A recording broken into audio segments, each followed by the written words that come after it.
Hey guys, Alex from 7th Hour Films, and today I'm going to be starting Star Wars Visions. As you can see, I have made an effort to put Star Wars stuff on the table. Yeah. I have a couple things. Not too many, actually. It's strange. I don't have many Star Wars things. So I thought about putting out the clone helmet like I did with the Bad Batch, but nah. But I am wearing my Mandalorian Baby Yoda shirt, so there's that. Of course, when I sit like this, you can't see it, and it just looks like a black t-shirt, so great job. Great job on setting the stage, Alex. Anyway, Star Wars Visions. This is an anthology of... It's basically the Animatrix for Star Wars, although apparently this isn't canon, which sounds stupid. That they go through all of this and get a bunch of Japanese anime studios to make these, and then it's just not canon. But whatever, we're going to be watching this anyway. Yeah. I don't see... Normally for anime, I take out the reaction and I put it to a highlight. Don't know if I'm going to be doing that here. I think we might be okay. I think we might just leave the reaction here in this video. If not, if there's a little thing that pops up and says that you need to watch the reaction somewhere else, it basically just means head down to the description or the pinned comment, click on that link, and that will be where the reaction is. Also, because it is the first episode, kind of the series, full length is available. If you want to watch my unedited reaction to this episode of Star Wars Visions for free, you can by heading down in the description or to the pinned comment. There'll be another link there. It'll specifically say watch the full length reaction here. Click on that link, go over, sync up your copy of this episode of Star Wars Visions to my footage. You can watch it. It'll be a nice fun 15 minutes because this episode is only 15 minutes long. And yeah, you can go do that or not. You can just stick around and watch the edited reaction. Yeah. This has not been my smoothest intro ever, but with all that said, let's just go ahead and jump right into this episode of Star Wars Visions. Here we go. Oh man. I like this. I like this already.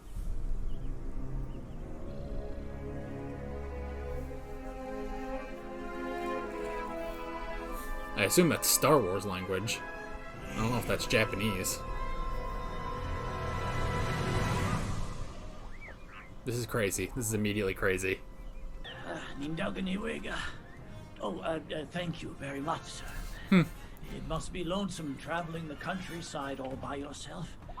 Of course you are. You're lucky to have such a generous master. For a second, I was wondering if this was going to be silent, but no. Those Imperials, or... Well, everyone out of the way!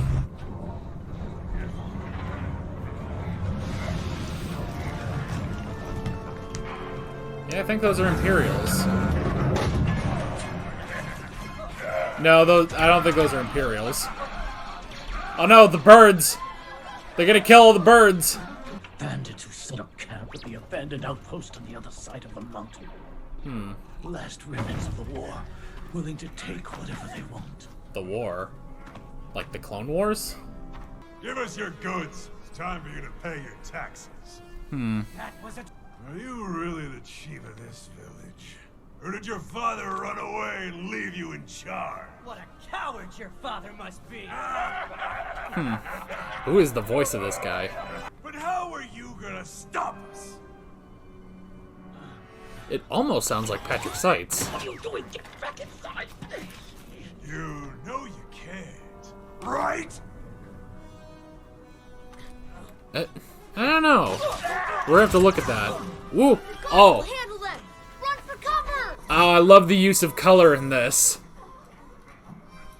The only thing that's colored is the lights. I love it. Oh.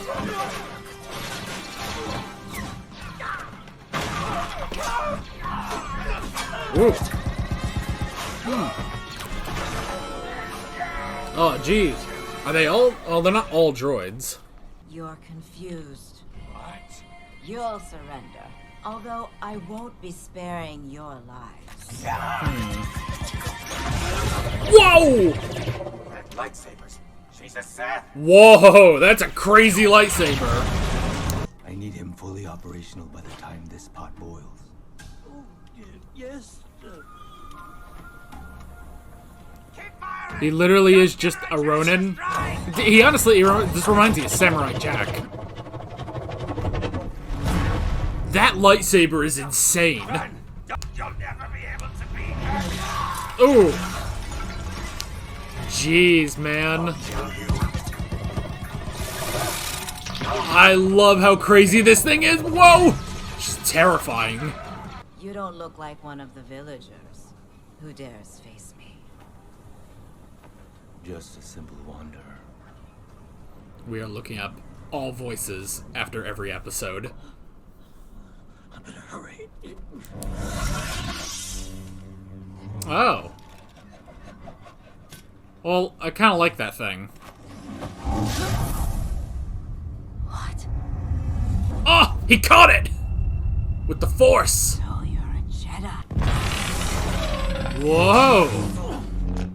Your lightsaber blade is red! There. He's not a Jedi. Coward! Unfortunately, I am not a Jedi. Is he a former Sith Lord? Whoa. That hair, though. I don't know how that's gonna help you. I guess the plural of Sith is just Sith, isn't it? Whoop.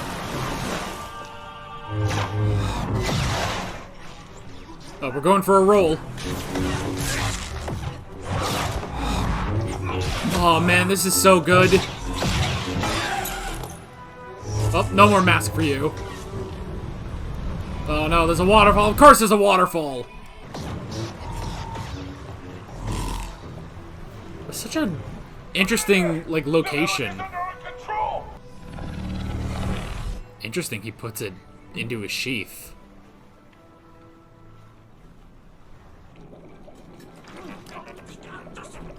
I'll get it fixed. Don't the lives of the women and children of the village matter to you? Not just the men, but the women and the children too, dude.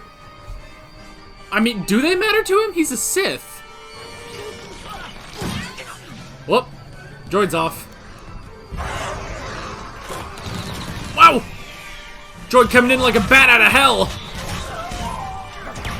I like this droid. He's like Chopper. There's a signal.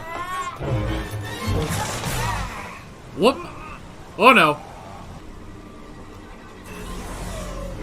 Ooh, through the water.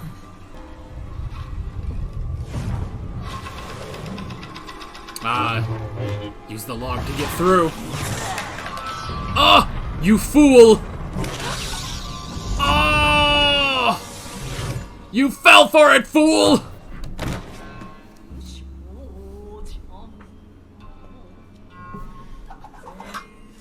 Maybe he's not even a Sith. Maybe he just collects Sith lightsabers.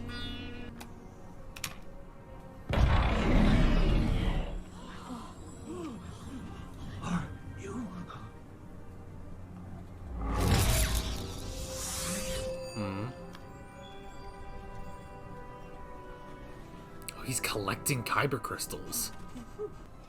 Take care of this. It wards off evil.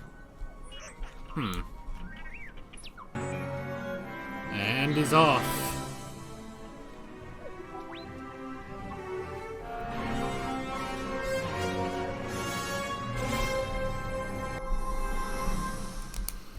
Alrighty. That was crazy, man. Oh, that's the Japanese voice cast.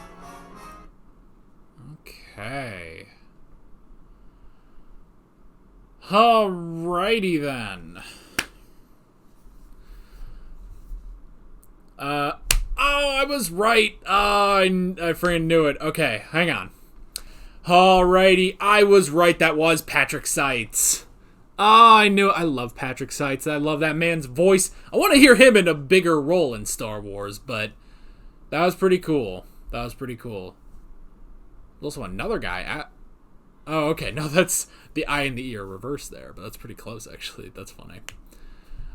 Villager B. I mean, these names... Some of these names aren't very helpful, you know. Ronin. Okay, at least we know who that is. Bandit Leader. Child Village Chief. Jaden Wallman. Don't know that name. Let's see. But then, you know, Patrick Seitz as Trooper A. Okay, well, I think I know, like, that's the guy that came out and was like, you know, give us your taxes and stuff. It sounded like him. And then Villager B. That's the thing. I don't remember which character was Villager B, you know? But I do recognize the voice of Villager B. Stephanie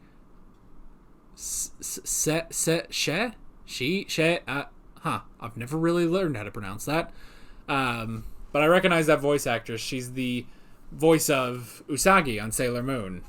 So that's so cool to be able to... I recognize voice actors and stuff for this, but yeah. But I don't remember who Villager B was. I vaguely think that Trooper A is who I'm thinking about. So yeah.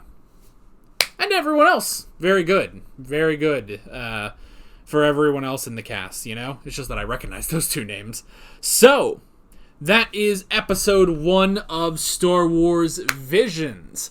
Well, first off, really, really great, but don't expect a very long, detailed discussion on this one, because it's a short thing, very simple thing, but I really liked it. See, now at first I was kind of thinking, oh, this is gonna do the whole, you know, like, oh, he's gonna train the village to fight back. Nope, none of that.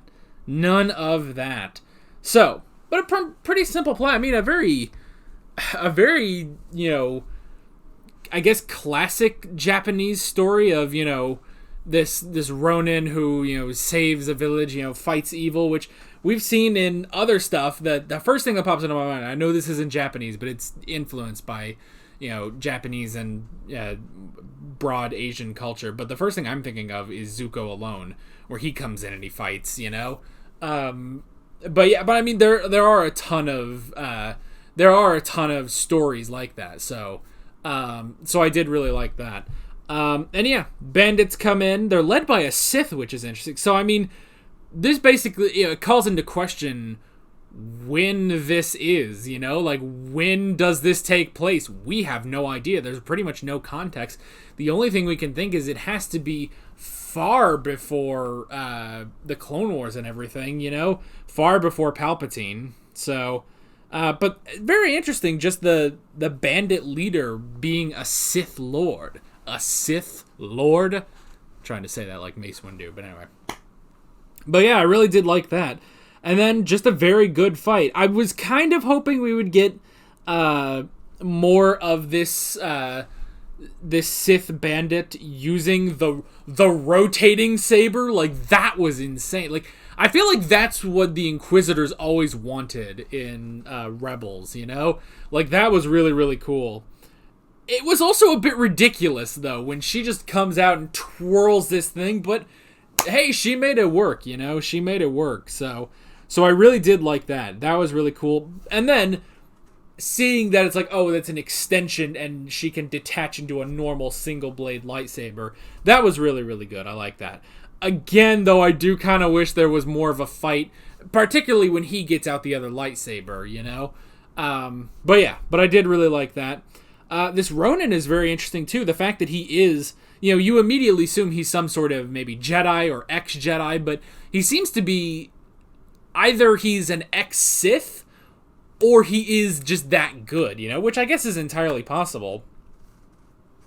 It could have been that, you know, maybe he wasn't trained as either a Jedi or a Sith, but he was trained, you know, maybe he's the one in the middle, like the Bendu.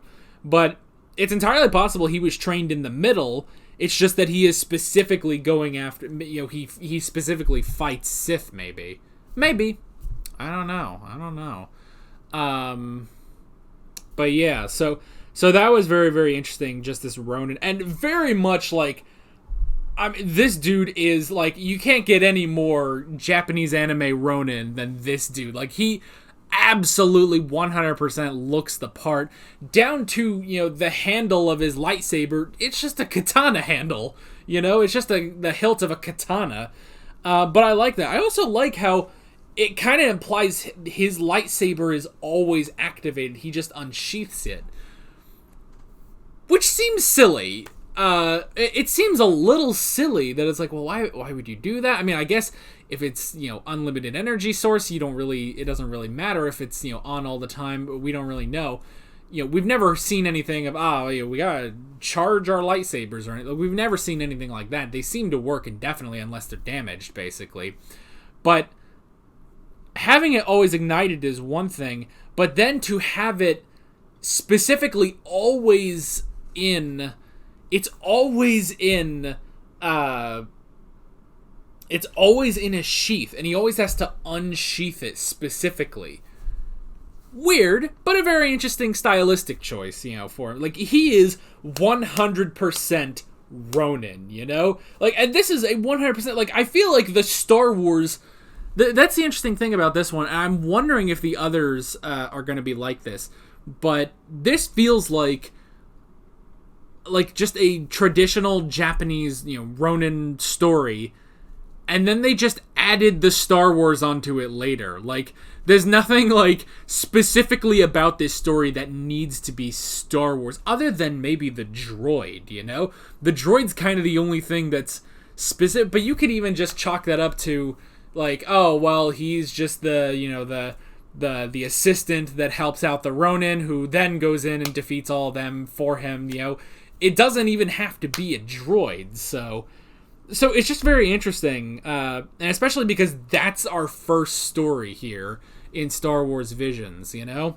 So yeah, but the droid was really cool. I like that. The fight itself, you know, I said, you know, oh well, wouldn't it be cool to have them have the Bandit Sith using that spinning lightsaber as he's trying to fight her. But honestly, I really enjoyed the duel itself, you know, and honestly, it's probably one of the most, like, weighted duels I feel like we've ever had, you know, like, those hits were powerful, and that is honestly something that anime can excel at, just the powerful strikes behind each of those strikes. There's just a feeling of power, you know? Which is something I almost feel is sort of lost on, like, maybe Clone Wars or Rebels or something, or even, like, just a fist fight in the Bad Batch, which we have a bit of that in the Bad Batch. We've talked about that in my reactions to that. But at the same time, like, I just love the weight and the impact, you know? And this, you know, this episode is not without its CG, obviously, but they make it work so well. I love that in anime, too, when you have CG... but you almost, like, can't tell, you know? And so that was really working here. But yeah, just the weight of each of those strikes I thought was really good. The weight and the speed of it. So yeah, that was really good, going on the log. And just a very, like, you know, for a fight where it's like, you know, because that's the thing is these fights in Star Wars, they're almost always these grand epic fights. Even something... like, you know, maybe the most basic one being Obi-Wan versus Vader on the Death Star, but then you even get into Episode 5, and Luke and Vader, they are going all over the place for this fight. Even in Episode 6, they're kind of, you know, fighting around, the throne room and stuff. I like how simplistic this one is, where it's literally just two people having a sword fight on a log, you know? And again, it's one of those things where it's like... if you took out the Star Wars, you don't really have to change that much about this story, you know? So I did really like that, just with going and just the weight of it and the simplicity of where they were fighting, you know? They were just fighting on a log, and then, you know, fall down the waterfall, and then he tricks her. She fell for it, fool. She fell for the Thundercross split attack. You know, she goes in and is like, now I can get you. Goes in, it was a statue, and he gets her from behind. don't take that out of context. But that was just a really good, just a bait and switch on that. So I really like that. And then at the end, it looks like, okay, so he kind of like collects kyber crystals. Like, it almost makes you wonder, like, he might not have ever been a Sith. Now, yes, he is trained in the Force and everything, but he said he's not a Jedi, but he really doesn't seem to be a Sith. You know, he seems to just be a guy with a red lightsaber. But I like that, just that shot of all those kyber crystals, those red kyber crystals he has, meaning he has killed that many Sith in order to take them. And I like that he actually has, you know, it shows like, okay, he's been taking down Sith and collecting their kyber crystals, you know, as trophies basically. But I like he has so many, he gives one to the young chief and is like, here. It wards off evil, and then he goes. And honestly, it does, you know, remind me of, again, Zuko Alone, where, you know, he starts, spoilers, he starts using his fire bending and the whole village like turns on him. I like, though, initially they are scared of him, but everything's fine. You know, he walks out of there of his own volition, really, and he gives them the kyber crystal and is like, here, wards off evil spirits, and then he just walks away, and they're like, well, maybe he's not a Sith. Maybe he's not that bad, you know? So, that was really, really good. But yeah, that is actually pretty much it. Bit of a short video, but honestly, I feel like we had a pretty decent discussion there. I had a lot of fun with it. I absolutely loved the animation style. Like, that was really good. And the choice of keeping it pretty much all black and white, except for the lights, was really good. And it really just, you know, for an episode that is almost completely black and white, the use of color, when it is used, was really, really good. And let me see. So it said at the beginning,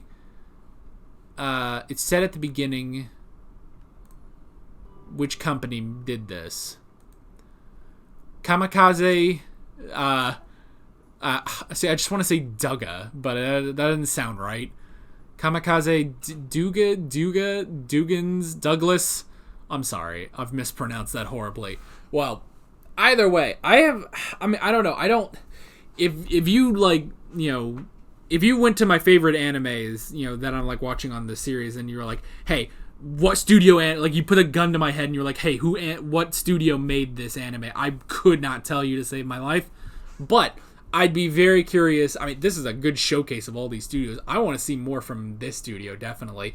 And I imagine that's going to be the same thing throughout the rest of these episodes. So, yeah. Again, great episode. Next week, we will be moving on to episode 2. I don't know what it's called. Oh, well, we'll find out next week. But yes, this will be going up once a week on Saturdays here. And if you're watching this, particularly on YouTube, you can actually head over to my Patreon page. And if you're signed up for early access, you can go ahead and watch episode 2. Isn't that great? Plus, early access comes with full length. They're the same price. So yeah, that's pretty much it.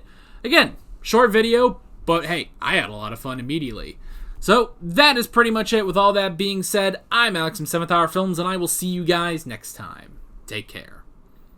Alright guys, thanks for watching this video. If you want to watch more of my Star Wars Visions reactions, you know, once the playlist starts to fill up, there is a playlist on screen. There's also another video or playlist, either Clone Wars or Bad Batch, probably one of those. There's also a subscribe button and a Patreon button on screen, as well as other links in the description if you want to go check out any of those. See you guys later.